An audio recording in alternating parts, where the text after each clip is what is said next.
E o lume minunată în care veți găsi numai copii.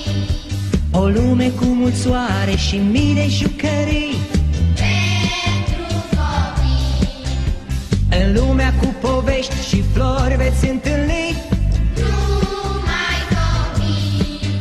și o lume a inocenței, păstrați orice-ar fi. Pentru copii.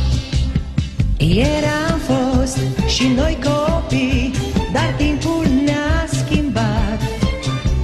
În viață am pornit și vise am împlinit așa cum ne-am dorit. Gânduri bune câte am strâns și tot ce-am învățat.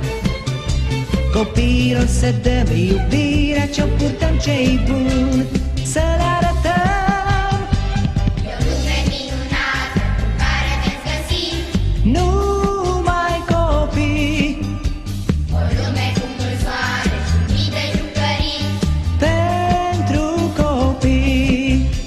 În lumea cu povești și flori veți întâlni Numai copii și o lume a inocenței, păstrați orice-ar fi.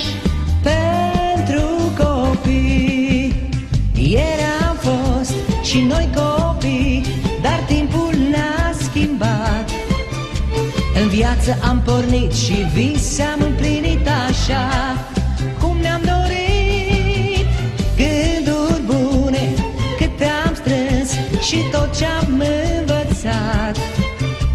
Copiilor să dăm iubirea ce-o purtăm ce-i bun, să le arătăm ce zâmbet poate fi mai sincer, mai curat. Ce ochi știu a vorbi atât de adevărat.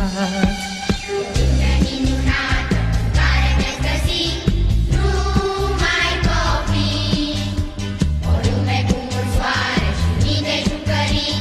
Pentru copii. În lumea cu povești și flori veți întâlni numai copii.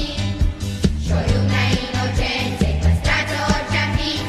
Pentru copii. E o lume minunată în care veți găsi Numai copii. o lume cu mult soare și mii de jucării. Pentru copii. În lumea cu povești și flori veți întâlni Numai copii. și o lume a inocenței, păstrați orice-ar fi. Pentru copii. E o lume minunată în care veți găsi Numai copii. o lume cu mult soare și mii de jucării.